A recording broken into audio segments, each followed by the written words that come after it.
Hey everybody, welcome back to Culz Checks Out. We're back here checking out one of the latest releases from the Jurassic World Hammond Collection series, and that being the Sinoceratops, which right off the bat smaller than I thought it was going to be. I actually think it's smaller than the other one that we'll end up comparing it to, but as far as detailing goes, it looks pretty nice, and it actually has removable parts, so that's kind of neat. You can actually get different photos with it, and you can act like it's different creatures, so I mean that's kind of cool. I can talk on and on, I'm sure, about that, so before I get too drawn off course, let's check out the box. Alright, so it looks pretty normal for the Hammond collection. You got like the riveting up top, that silver riveting with the gunmetal gray steel in between. It says Jurassic World, and it has that little pop-up so it can hang on the shelves. Right there you see the Jurassic World logo, which also appears on the side here.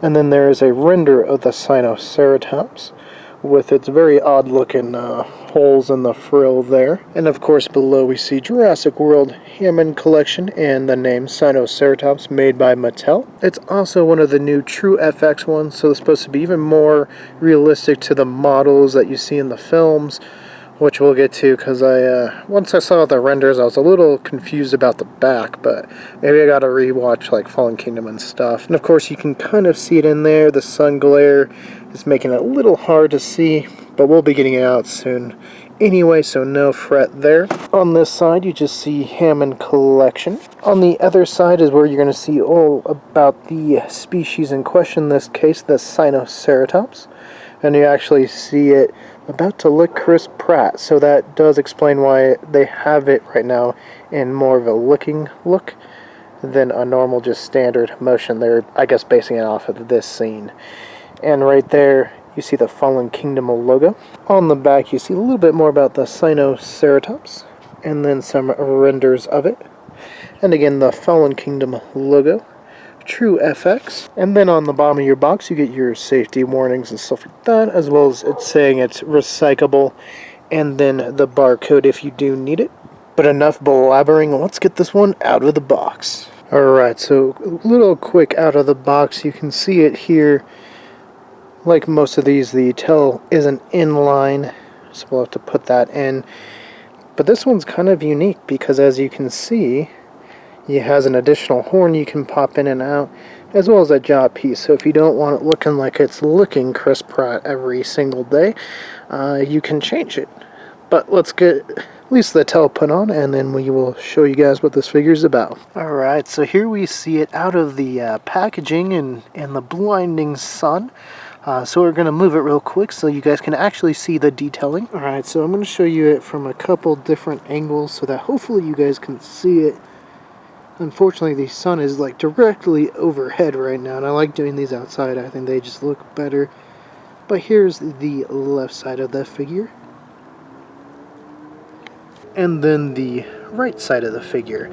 And we're going to do some close-ups, so I'll be able to show you the detailing a little bit better, because it's looking really washed out and almost gray, which, believe me guys, it's not the color, it is that green. And I think the biggest thing I was worried about was just the shape of the body from the renders. It honestly looked like the back there was more sunken in than it looks like in the figure itself. So that's a good thing, because it looked wonky. I'm glad they changed that. It's not as defined. It's a little bit of a slope, but I was like, I just don't remember that in the film. So again, Jurassic World Fallen Kingdom, I'm going to have to go back and look. It's not one of my favorite films of the franchise. Honestly, it might be my least favorite.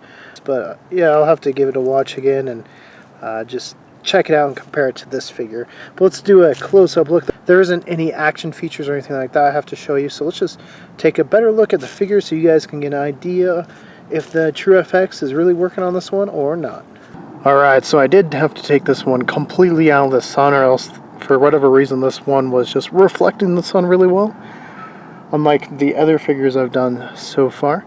But here at least you can see the color coming through a lot better. It is that green coloration that we've seen in the film. And I gotta say, the horns and everything look really good. As far as the sculpt of the face goes, it actually, I think, turned out really well and does look like the one in the film. For whatever reason, these guys are just super bulky. And really large. In most of the film that you see them and the new Sinoceratops are like the same size as Triceratops in some of the shots, and you're like, that's too big. Definitely for the Pseudoceratops, but same with this guy. Should not be as big as the Triceratops, and just looks really huge, almost hippopotamus-like, just in proportions. I mean, look how bulky like the legs are. It looks almost like Godzilla-esque. If you guys are fans of Godzilla, perhaps you guys see it too. Now, much like any other Jurassic figures, the feet are bad for ceratopsians. Like, they do not look like ceratopsian feet at all. I should have brought out my Beast of the Mesozoic Triceratops. But yeah, if you guys know those figures, or if you guys know what ceratopsian feet look like, not like this. So a little bit of a bummer there if you're looking for accuracy of a dinosaur. But I think if you're collecting these guys, you're just looking for accuracy in the film, which, like I said, I'm going to have to look and see how the back looks like in the film. Because originally it looked super indented there. The spine like sloped in almost like a U shape. So I'm glad it's not as Jurassic in the actual figure.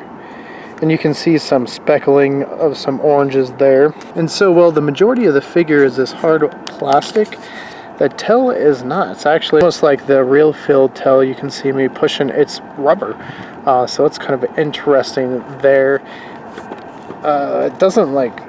You can't pose it or anything, so I guess just a choice they made. This one, I guess you... Well, actually, I guess you can't open and close the mouth here. That's why they gave you the extra jaw.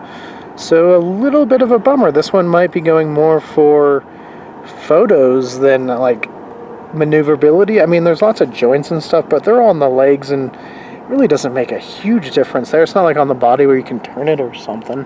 You can see this horn is broken off, so you can say he lost it in a battle with another Sinoceratops. The face looks nothing like the actual Sinoceratops, again, we'll say it there, but it does look like what we've seen in the film, so I think they did a great job there.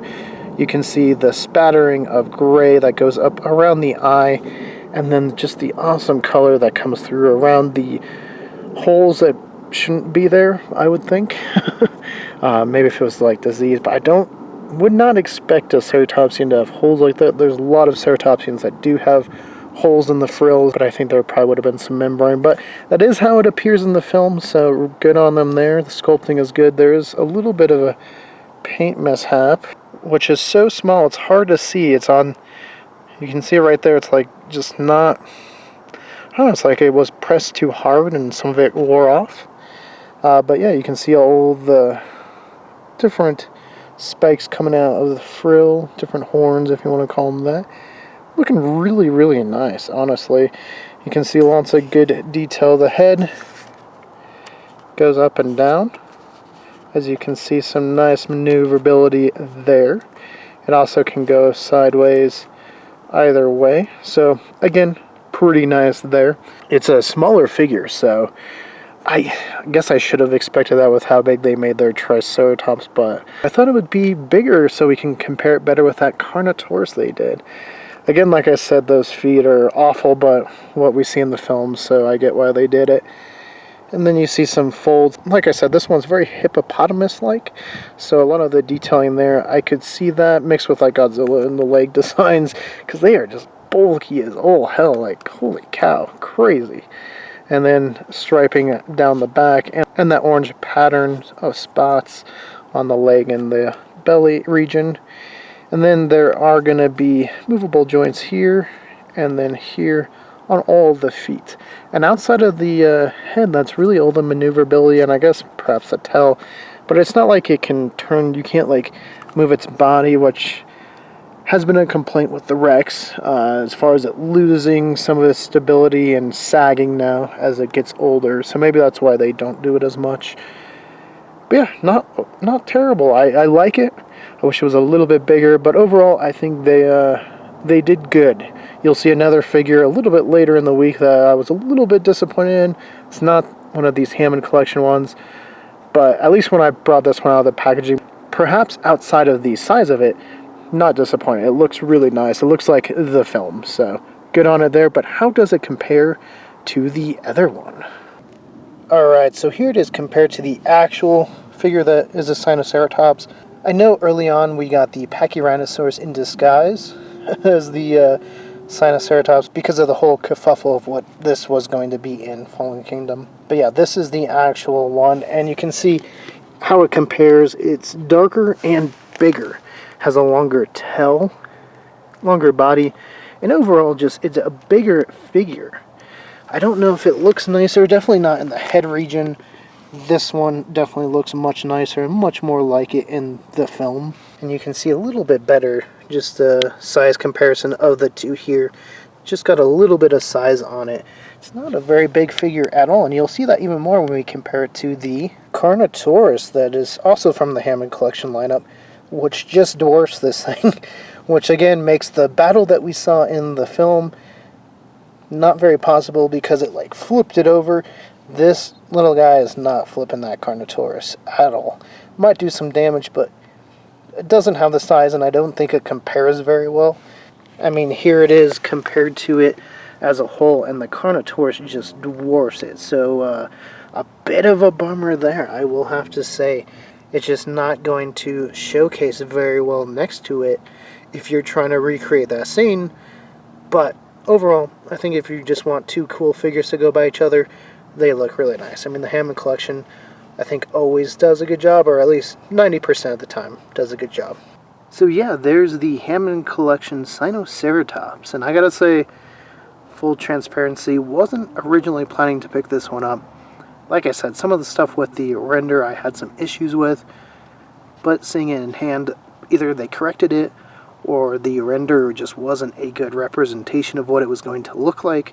But I think overall, definitely the definitive Sinoceratops that Mattel has created, so good on them. I definitely think this one blows the other one out of the water outside of it is a little small, and you can't recreate some of the scenes from the film if that's what you're looking to use these for. But if you're just looking to collect them, I think it'll display really nicely. So I'm actually happy I got it. Was kind of on the fence, almost didn't, and very glad I did. But until next time, guys. Definitely have some more Jurassic stuff coming up, so if you want more Culz Checks Out, more stuff like that, click the link to your left. For more about just stuff we're doing here on Culz Paranormal, click the link to your right. And don't forget to hit like and give us a subscribe.